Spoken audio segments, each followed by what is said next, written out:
the swing overlooking the horizon, and the guilt recorded by the body, facing the blue horizon through the dawn air. The year I was a 7-year-old girl, I visited my father's friend's house and stayed there for a week. The swing on the playground of the local school, which bordered the sea, was a seat not easily granted to me, an outsider and not a child of that school. That swing was the greatest desire I possessed as a young child. In the early dawn, while everyone else was asleep, I pushed through the cold air and secretly slipped out of the house. In the empty playground where I ran to shake off my sleepiness, every time I kicked the swing vigorously and soared high into the sky, the blue horizon of the sea would burst into my view over the school wall. I cannot describe how much I loved that beautiful sense of liberation, given by the sun peeking its head over the horizon and the brilliant hues of that light. Yet, even at the peak of that joy, my heart trembled with a fearful sense of guilt. The anxiety. What if I get caught sneaking out without my father knowing? Pressed down on my young chest like a lump of lead.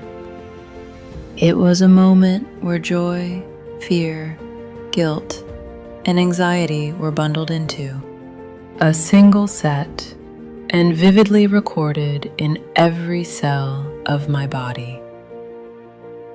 The body's death record stored with the fall.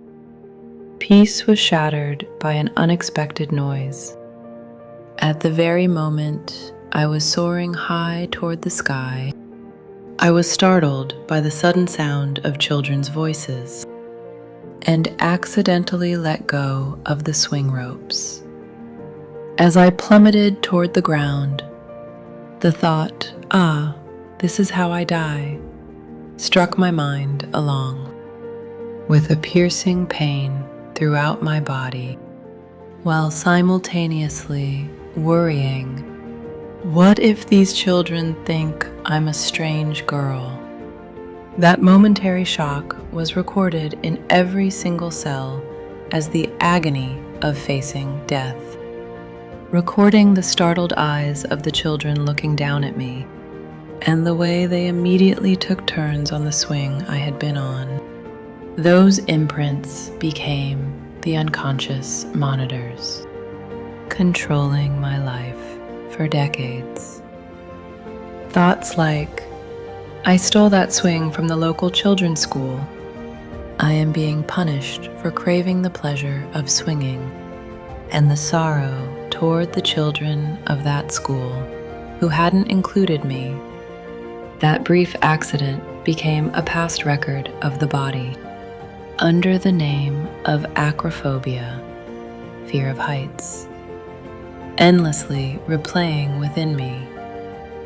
Even after becoming an adult, terror surged whenever I climbed to high places.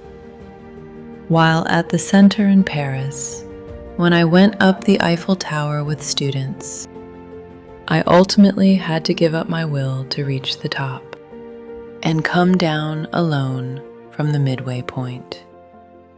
When I climbed the Sears Tower in Chicago, my legs shook uncontrollably.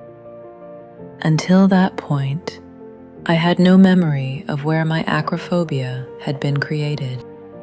It was only on the day I returned from the Sears Tower, when I examined the records of my body one by one, that I realized the trembling remembered by the body of that 7-year-old girl was holding me by the ankles. You may now turn off that broken recorder. Every anxiety we experience is like a broken recorder, where a certain scene from the past is embedded in our unconscious. However, when you gaze at this record through meditation, you confront a precious truth. The terror you feared so much is not something happening now, but merely a record of the body that has already passed. That 7-year-old girl is allowed to step down from the swing now. You are already whole as an existence itself, even without your father's permission, or without worrying about the local children's reactions.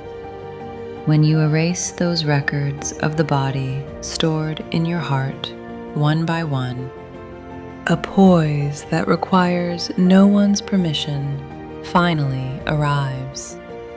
What was truly binding the real me was neither parents nor others, but the old records of the past kept within me. Anyone who has the courage to excise those records can, through meditation, find the true self and achieve the result of becoming that true self.